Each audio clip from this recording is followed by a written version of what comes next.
জামা বদল, যুদ্ধে হেরে যাবার পরে দ্রুত গতিতে জামা বদল, এটা কি কেউ ভালো চোখে নেয়?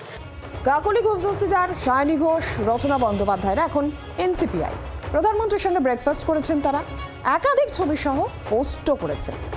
গতকাল বিজেপির রাজ্য সভাপতি বলেন যে জামা বদলের জন্য মানুষ ভোট দেয়নি।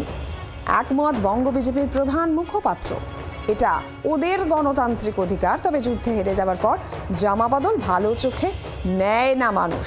জি 24 ঘন্টায় এই মন্তব্য করলেন দেবজিৎ সরকার।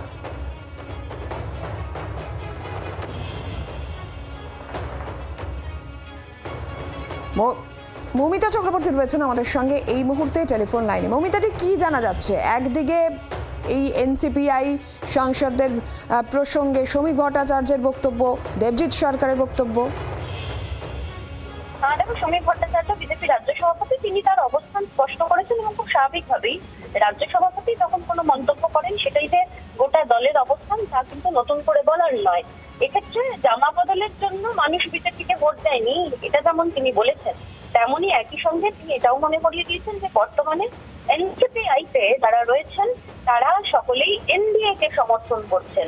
আরো এক ফুট এগিয়ে গিয়ে দেবজিৎ সরকার বলছেন যে তাদের সমস্ত কিছু মনে রয়েছেন।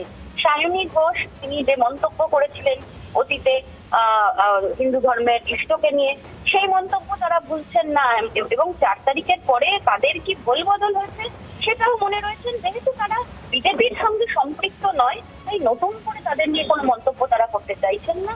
এনসিপিআই এর মতো চলবে, কিন্তু সায়নী ঘোষদের মন্তব্য তাদের যে এখনো মনে রয়েছে সেই মন্তব্য দেবজিৎ সরকারের মুখে করা যথেষ্ট ইঙ্গিতপূর্ণ। মৌমিতা, ধন্যবাদ তোমাকে। আপনাদের শোনাই বিজেপির রাজ্য সভাপতি শ্রমিক ভট্টাচার্য, রাজ্য বিজেপির প্রধান মুখপাত্র দেবজিৎ সরকার কি বললেন।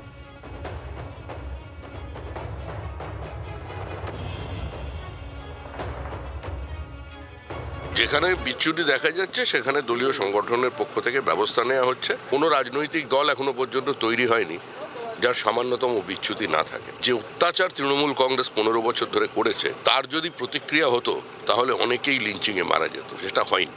সমস্ত বিধায়করা অক্ষত আছেন, সমস্ত মন্ত্রীরা অক্ষত আছেন, সমস্ত কাউন্সিলররা অক্ষত আছেন। বিজেপি ওই পথে হাঁটেনি, কারণ আমরা পশ্চিমবঙ্গের যে ভোট পরবর্তী হিংসার সংস্কৃতি সেটা থেকে রাজ্যকে মুক্তি দিতে চাই এবং রাজ্যবাসী সেই উদ্দেশ্যেই ভোট দিয়েছেন। আমি আবার বলছি, রাজ্যবাসী জামা বদলের জন্য ভোট দেননি, জামার ভিতরের মানুষটার বদলের ভোট চেয়েছে। তারা এনসিপিআই করছেন, এটা তাদের গণতান্ত্রিক অধিকার। কেউ যদি কোনো রাজনৈতিক দল করতে না চায়, আমরা তো বলতে পারি না যে জামা বদল কেন করে অন্য দলে কেন চলে যাচ্ছেন। এখন জামার নিচে গেঞ্জিও আছে। মাননীয় রাজ্য সভাপতি বলেছেন তো ঠিকই বলেছেন যে জামা বদল যারা করেছেন তাদেরকে মানুষ ভালো চোখে দেখে না। এটা তো ঘটনাই।